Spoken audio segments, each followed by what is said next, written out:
Mesdames et messieurs, bonjour et bienvenue à cette édition spéciale de SECPA REP+ TV.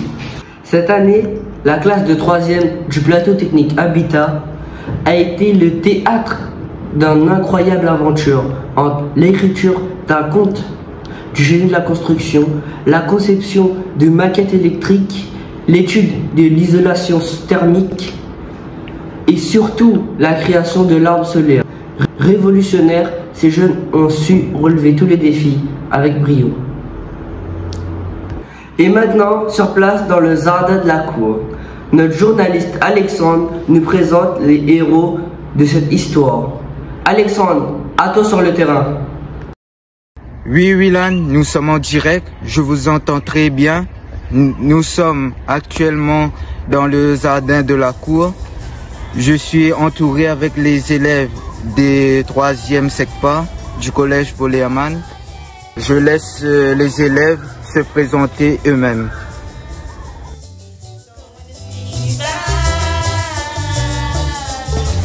Bonjour, je me présente, je m'appelle David Maillot, j'ai 15 ans et on m'a nommé chef du groupe et je peux relever tous les défis les plus fous. Bonjour, moi c'est Evan Mara, j'ai 14 ans, je suis le poète, j'aime lire et écrire. Nous sommes tous en 3e SECPA du collège Paul Hermann et laissez-moi vous dire que cette année a été tout sauf ordinaire. Ah ça oui David, cette année a été une aventure incroyable, n'est-ce pas Evan? Absolument, cette année a été plus qu'extraordinaire car nous avons commencé par écrire notre propre conte du génie de la construction que vous pouvez lire en annexe. Pas tout, nous avons aussi mis au point un serious game appelé le Run Comedy Silaos. Attendez de voir, on a même des vidéos pour vous montrer à quel point c'était épique. Comme tu peux le constater, Willan, les élèves du 3e SECPA sont présentés. À toi, Willan du studio. Aujourd'hui, nous mettons en lumière le travail innovant des élèves de la SECPA du collège Paul Hermann.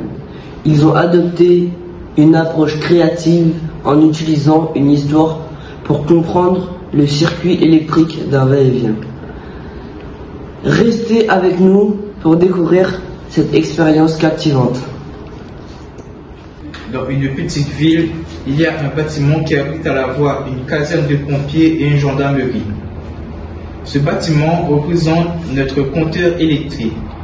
Les pompiers, symbolisant la phase de l'électricité, sont toujours prêts à intervenir avec un camion rouge et vif, tandis que la gendarmerie, symbolisant le neutre, est là pour maintenir l'ordre et la sécurité dans la ville, représentée par son bâtiment bleu. Un jour, dans un lieu appelé la Lampe, un militaire habillé en vert et jaune, la Terre vient prévenir son supérieur qu'un accident s'est produit dans le carrefour situé sur la route du circuit électrique, qui est comme une boîte de dérivation. Le militaire et l'officier décident de se rendre immédiatement sur les lieux de l'accident pour assurer la sécurité. Pendant ce temps, un pompier est dépêché pour annoncer la nouvelle à la mère de la victime. Il se rend chez elle, l'interrupteur 1, pour lui transmettre des informations concernant l'accident. La mère téléphone à son mari, qui est au bureau l'interrupteur 2, et lui donne rendez-vous sur le lieu de l'accident, la boîte de dérivation. Elle lui demande également d'amener leurs 2 enfants représenter les navettes dans le circuit de va-et-vient pour retrouver les 2 autres enfants qui sont déjà partis. Pour se reconnecter dans la foule, les enfants doivent porter des t-shirts de couleur orange, symbolisant les navettes dans le circuit électrique. Finalement, toute la famille se retrouve sur le lieu de l'accident où le militaire et l'officier voient à la sécurité et ensemble ils parviennent à rétablir la situation de la lumière.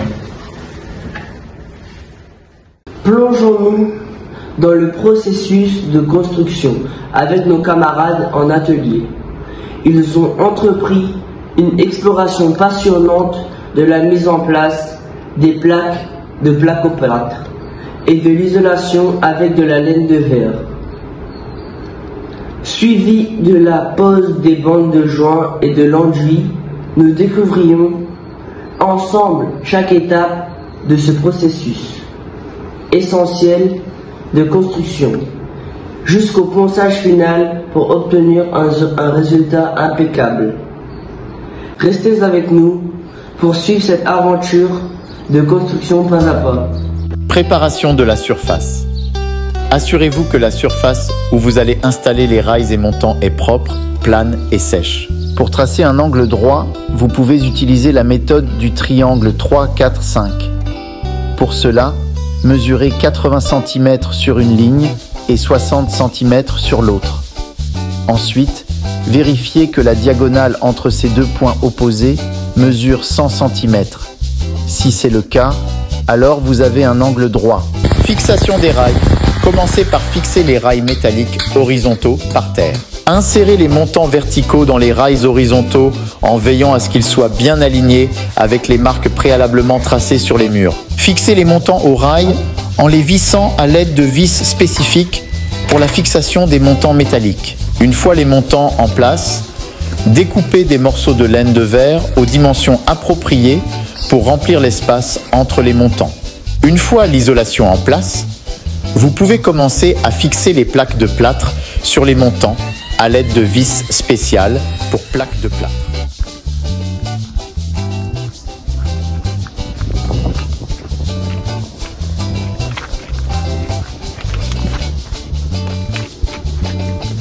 Les gars, qu'est-ce que vous faites, les gars? On sort à la déchetterie.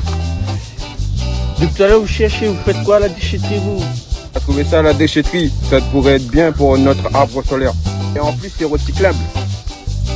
Ça peut être une bonne idée. Bah, on porte et on va mener dans l'atelier. Oui, avec plaisir. On va faire une bonne maquette avec ça, les gars. Allez, Van, allez.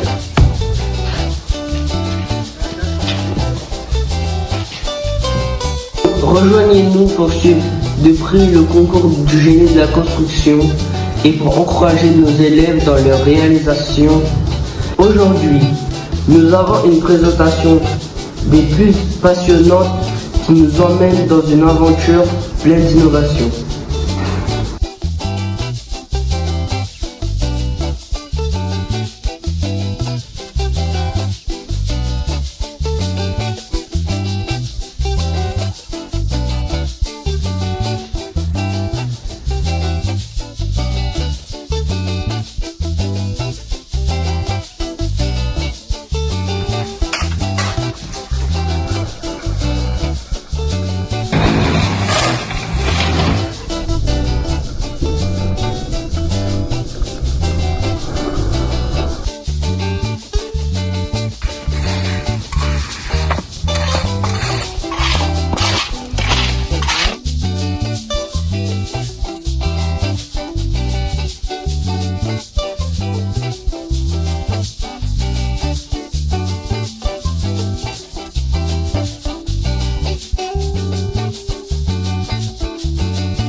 Je suis Willan, votre présentateur sur Red Plus TV. À la prochaine fois pour encore plus d'innovation. Merci, à bientôt.